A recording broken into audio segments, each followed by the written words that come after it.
Meth. It harms your body and your mind and destroys lives and relationships. It also takes months of cleanup at homes to make one safe after a meth lab discovery. In this special report, 9 and 10's BREELYNN Martin takes a look at meth house cleanup in northern Michigan. If you live in northern Michigan, you've seen or heard about it. Investigators say they found a mobile meth lab during the search of a house on Barlow Street near Webster Avenue. The Traverse Narcotics team found chemicals and components commonly used to make meth. 9 and 10 News has continuing coverage on the explosion of meth across northern Michigan this year. Deputies in Missaukee County arrested 2 men they say were making meth on a 2-track. Ask Lieutenant Frank Keck of the 7th District, and he'll tell you meth is spreading like wildfire. When you look at the numbers in northern Michigan, it's skyrocketed.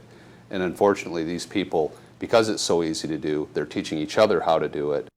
The number of meth labs and dump sites has grown rapidly, according to the Traverse Narcotics team. In the 7 counties they cover, there were 19 incidents in 2011. That increased to 36 in 2012, another jump in 2013 to 52, and this year 70 incidents, and the year isn't even over. So what happens to the homes, the buildings where this drug is made after the cooks mix together dangerous chemicals ranging from propane to drain cleaner and release them inside? A good thorough cleaning. This is video of a meth cleanup at Mary Stark's house in Cadillac. She rented her house to 2 people who were busted for making meth. This is a major problem, and I just can't believe that people would want to even think about using meth or doing meth, because it is such a severe, health hazard. And now, as the owner, she is left with the responsibility of the cleanup, which is a big job. Overall, the original quote was, $17,300.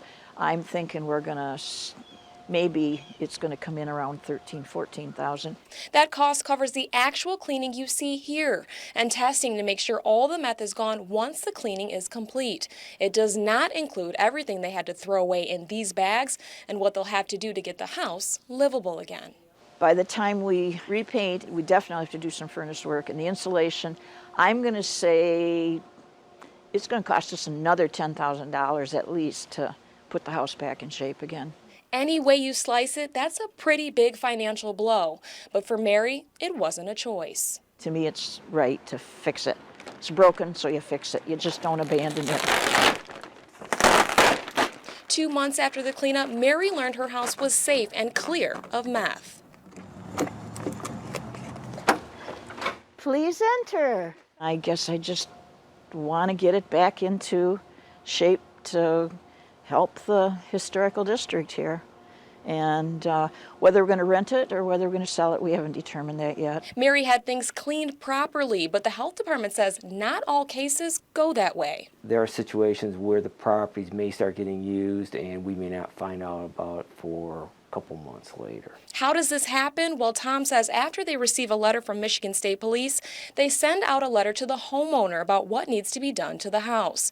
Then they wait to hear back. Usually he gets a timely response, though a breakdown in communication is not uncommon. So between the time that the letter goes out to the time that cleanup starts, is there a possibility that people could move in and us not be aware of it? Yeah, that is possible. And the people who do that are putting themselves at risk. You may be looking at tiredness, headaches, respiratory issues. Longer exposure, you may be looking at loss of memory, confusion, disorientation.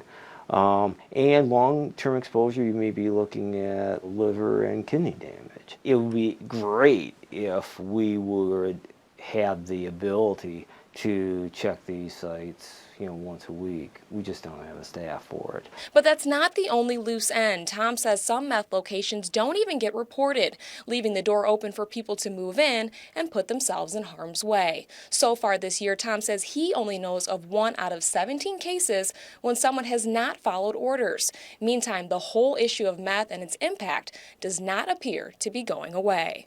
I fully expect you're just going to see the numbers increase of the labs. Nevertheless, the lieutenant says education can help in slowing down the trend. If we can teach 1,000 people in northern Michigan what they should be looking for, that's eyes and ears that are going to be out there and be able to tell us where these things are at. Reporting from Cadillac, I'm BREELYNN Martin for 9 and 10 News at 6.